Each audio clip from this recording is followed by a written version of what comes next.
நமக்கு சொன்ன செய்தி என்ன?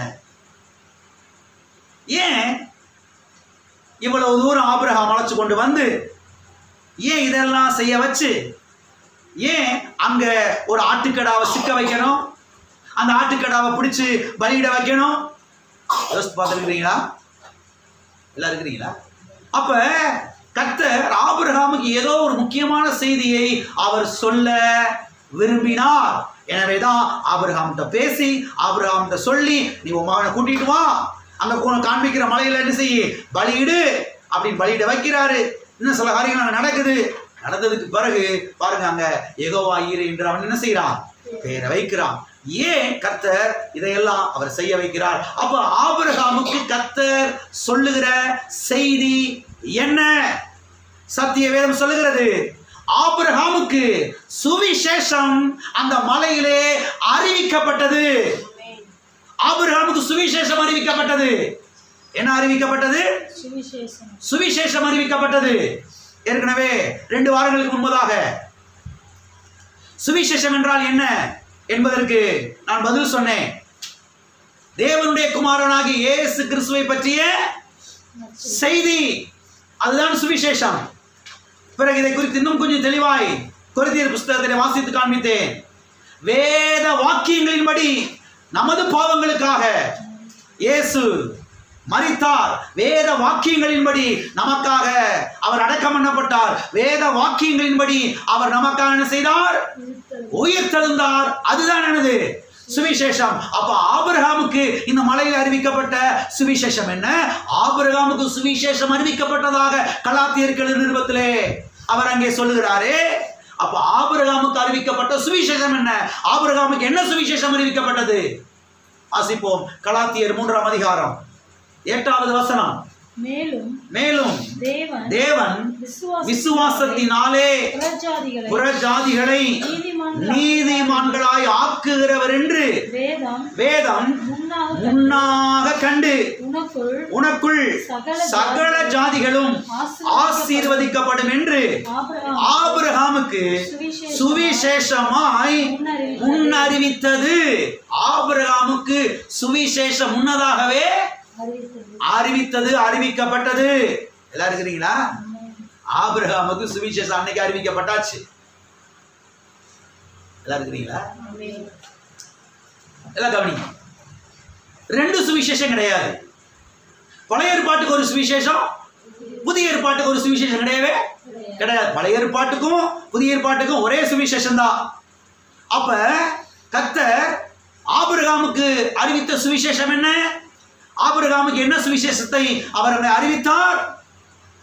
ஆபிரகாம் கொண்டு போய் அங்க பலியிட கிடத்துகிறான். பலியிடுவதற்கு பாருங்க கத்தி எடுத்து ஓங்குகிறான். கர்த்தர் சொல்றாரு, ஆபிரகாமே நிறுத்து அப்படின்னு சொல்லி. அங்க ஆட்டுக்கடாய் சிக்கி கிடக்கிறது. இப்ப உன்னுடைய குமாரனுக்கு பதிலாக அங்க இருக்கிற ஆட்டுக்கடாவை கொண்டு வந்து என்ன செய்? பலியிடு, தகன பலியாக பலியிடு என்று சொல்லுகிறார். அப்ப ஆபிரகாமுக்கு என்ன செய்திய அங்க சொல்றாரு? ஆபிரகாமே, நீ உன்னுடைய குமாரனை பலியிடுகிறதுனாலே இந்த உலகத்துக்கு ரட்சிப்பு உண்டாக போகிறது கிடையாது. உன்னுடைய குமாரனை இங்கே நீ பலியிடுகிறதுனாலே இந்த உலகத்துக்கு மீட்பு வரப்போகிறது கிடையாது. நான் என்னுடைய குமாரனாகிய இயேசு கிறிஸ்துவை கல்வாரி சிலுவையிலே பலியிட போகிறேன். ஒரு நாள் அவர் மூலமாக உலகத்துக்கே மீட்பு உண்டாக போகிறது. ஓம் குமாரனை கொண்டு வந்து பலியிடுறதுனால ஒரு ஈ காக்கா கூட என்ன செய்யப்படுறது கிடையாது, ரட்சிக்கப்பட போகிறது கிடையாது, மீட்கப்பட போகிறது கிடையாது.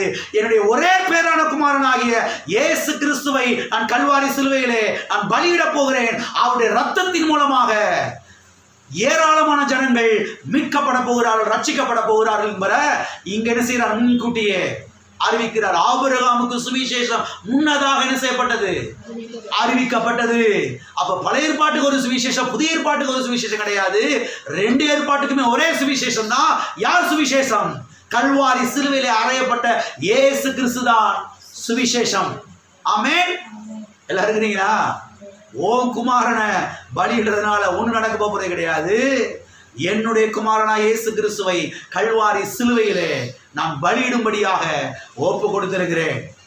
அவர் இந்த உலகத்துக்கு நான் கொண்டு வர போகிறேன், அவர் சிலுவையில் ஏற்ற போகிறேன், அவர் ரத்தம் சிந்தும்படியாக அடிக்க போகிறேன், அந்த ரத்தத்தின் மூலமாக கோடிக்கணக்கான மக்கள் மீட்கப்பட போகிறார்கள், ரட்சிக்கப்பட போகிறார்கள் என்பதை ஆபிரகாமுக்கு கர்த்தர் முன்னதாகவே என்ன செய்து விட்டார், அறிவித்து விட்டார்.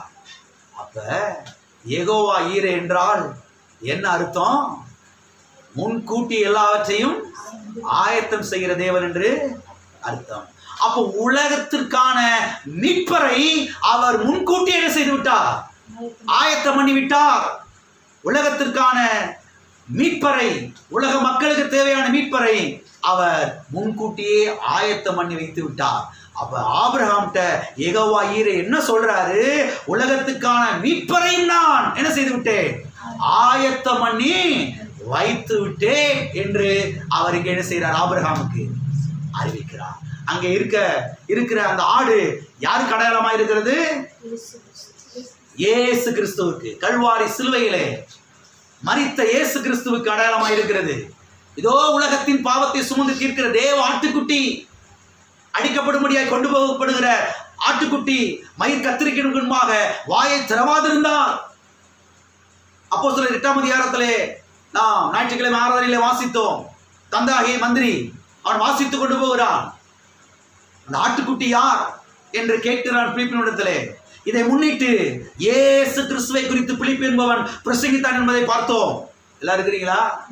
அப்ப இங்க மோரியா மலையிலே அங்க சிக்கியிருந்த அந்த ஆடு யாருக்கு அடையாளமாய் இருக்கிறது? இயேசு கிறிஸ்துவுக்கு அடையாளமாய் இருக்கிறது. அப்ப உலகத்துக்கான மீட்பரையும் கூட நான் ஆயத்தம் பண்ணி வைத்து விட்டேன் என்பதை யெகோவா ஈரே ஆபிரகாமுக்கு என்ன செய்தார், அறிவிக்கிறார். ஆமென். இன்றைக்கு பாருங்க, இயேசு கிறிஸ்துவின் கல்வாரி பாடுகளுக்கு பிற்பாடு இன்றைக்கு நாம் வாழ்ந்து கொண்டிருக்கிறோம். ஆண்டவராய் இயேசு கிறிஸ்து கல்வாரி சிலுவையிலே நமக்கு தேவையான எல்லாவற்றையும் ஆயத்தம் பண்ணி வைத்து விட்டார். சரீர சுகம், சரீர பலன், சமாதானம், ரட்சிப்பு, மீட்பு, வளமை, வாழ்வு, ஐஸ்வர்யம், வெற்றி, எல்லா விதமான ஆசீர்வாதத்தையும் கல்வாரி சிலுவையிலே அவர் ஆயத்தம் பண்ணி வைத்து விட்டார், சம்பாதித்து வைத்து விட்டார். இப்ப நம்முடைய வேலை என்னன்னா, விசுவாசத்தினாலே அவைகள் எல்லாம் ஒவ்வொன்றாய் என்ன செய்ய வேண்டும், சுதந்திரிக்க வேண்டும். எத்தனை பேர் சுதந்திரிக்க போறீங்க? எனக்கு யாருமே இல்லையே, எங்க அப்பா ஒன்றும் சம்பாரிச்சு வைக்கலையே, என் அண்ணன் தம்பிங்க சம்பாரிச்சு வைக்க மாட்டேங்கிறாங்க, கொடுக்க மாட்டேங்கிறாங்க, உதவ மாட்டேங்கிறாங்களே, புருஷன் ஒன்றும் நகட்ட மாட்டேங்கிறாரு. கவலைப்படாதீங்க, கவலைப்படாதீங்க. பரலோக தகப்பன் எல்லாவற்றையும் கல்வாரி சிலுவையில் என்ன செய்திருக்கிறார், ஆயத்தம் பண்ணி வைத்திருக்கிறார். அவர் நாமம் யெகோவா ஈரே. அவரை நோக்கி பாருங்கள், அவரை விசுவாசியுங்கள், அவரை பற்றிக் கொள்ளுங்கள். விசுவாசித்து ஒவ்வொன்றாய் சுதந்திரியுங்கள். பரிசுத்த ஆவியானவர் உங்களுக்கு உதவி செய்வார் ஒவ்வொன்றாய் சுதந்திரிப்பதற்காக. ஆமென். எல்லாரும் எழுந்து நிற்போம், நாம் ஜெபிப்போம். அடுத்த வாரத்தில் இதை குறித்து தொடர்ந்து இன்னும் சில காரியங்களை நாம் தெளிவாய் பார்க்கலாம். ஓ ஸ்தோத்திரம், ஸ்தோத்திரம், ஸ்தோத்திரம், ஸ்தோத்திரம், ஸ்தோத்திரம் ஆண்டவரே. ஹalleluya, ஹalleluya. எத்தனை ஒரு சந்தோஷமா இருக்கிறீங்க? ஆமென். ஓ தேவனே, எல்லாரும் கர்த்தரை நாம் ஸ்தோத்திரிப்போம். இந்த சத்தியத்துக்காக கர்த்தரை நாம் ஸ்தோத்திரிப்போம். தகப்பனே, அருமையான சத்தியத்துக்காக நன்றி ஆண்டவரே. இன்றைக்கு அவங்க எனக்கு ஒன்றும் செய்யலையே, இவங்க எனக்கு ஒன்றும் செய்யலைன்னு சொல்லி இன்னைக்கு நான் ஆதங்கப்பட வேண்டிய அவசியம் இல்லை. நான் இன்னைக்கு கவலைப்பட வேண்டிய அவசியம் இல்லை. இவங்க ஒன்னே நகற்ற மாட்டேங்கிறாங்களே, இவங்க ஒன்னே தர மாட்டேங்கிறாங்களேன்னு சொல்லி அவங்களையே நான் பார்த்து இலக்கரிச்சு போக வேண்டிய அவசியம் இல்லை. நான் உண்மை பார்க்க போகிறேன் ஆண்டவரே. இயேசுவே, நான் உண்மை பார்க்க போகிறேன். இயேசுவே, நான் உண்மை பார்க்க போகிறேன். ஓ ஹalleluya. நான் பார்க்க வேண்டிய ஒரே நபர் நீங்க மட்டும்தான்பா, வேற யாரும் இல்லை. எந்த உறவினர்களும் கிடையாது. எல்லா உறவினர்களுக்காக கர்த்தாவுக்கு ஸ்தோத்திரம். நான் யாரையும் நான் பார்க்க போகிறது கிடையாது. நான் பார்க்க வேண்டிய ஒரே நபர் சிலுவையில் அறையப்பட்ட இயேசு கிறிஸ்து. அவர் தான் பதிலாக இருக்கிறார். எனக்கு அவர் தான் பதிலாக இருக்கிறார். எல்லா பிரச்சனைக்கும் அவர் தான் பதிலாக இருக்கிறார். ஓ தேவனே, ஸ்தோத்திரம், ஸ்தோத்திரம், ஸ்தோத்திரம், ஸ்தோத்திரம் ஆண்டவரே. ஹalleluya, ஹalleluya. தகப்பனே நன்றி, தகப்பனே நன்றி, தகப்பனே நன்றி. யெகோவா ஈரே, எல்லாவற்றையும் முன்கூட்டி ஆயத்தம் பண்ணி வைத்து விட்டிருப்பா. ரட்சிப்பை, மீட்பை, சரீர சுகத்தை, வளமை, வாழ்வை, வெற்றியை, ஜீவனை, எல்லாவற்றை, ஐஸ்வர்யத்தை எல்லாவற்றையும் ஆயத்தம் பண்ணி வைத்திருக்கிறீரே. உடைய மாபெரும் அன்புக்காக ஸ்தோத்திர ஆண்டவரே. உடைய அன்புக்காக ஸ்தோத்திர, ஸ்தோத்திர, ஸ்தோத்திரம் ஆண்டவரே. பரிசுத்த ஆவியானவரே, இந்த சத்தியங்கள் எல்லாம் நாங்கள் பார்க்க எங்களுக்கு உதவி செய்யும். நாளத்துக்குள்ளே நாங்கள் வர எங்களுக்கு உதவி செய்யும். ஓ நன்றி நன்றி நன்றி பிதாவே. இயேசு நாமத்தில் உம்முடைய சமூகத்தில் நாங்கள் வருகிறோம். ஆசீர்வதிக்கப்பட்ட அந்த வேலைக்காக நன்றி கர்த்தாவே. ஓ தேவனே உமக்கு ஸ்தோத்திரம் ஸ்தோத்திரம் ஆண்டவரே. கர்த்தாவே எங்களை ஒப்புக் கொடுக்கிறோம். பரிசுத்த ஆவியானவரே உம்முடைய ஆளுகைக்கு முற்றிலுமாய் பரிபூரணமாய் ஒப்புக் கொடுக்கிற கர்த்தாவே, இந்த ஆசீர்வாதங்கள் எல்லாம் சுதந்திரிக்க எங்களுக்கு உதவி செய்வீராக. கர்த்தாவே பிள்ளைகள் ஒவ்வொருவரும் உம்மை நோக்கி பார்க்க, இந்த கல்வாரியை நோக்கி பார்க்க, இந்த தழும்புகளை நோக்கி பார்க்க உதவி செய்யும் ஆண்டவரே. கர்த்தாவே ஸ்தோத்திரம். ஒவ்வொரு ஆசீர்வாதங்களை சுதந்திரிக்க பிள்ளைகளுக்கு ஆவியானவர் உதவி செய்ய வேண்டும்படியாக நாங்கள் ஜெபிக்கிறோம்.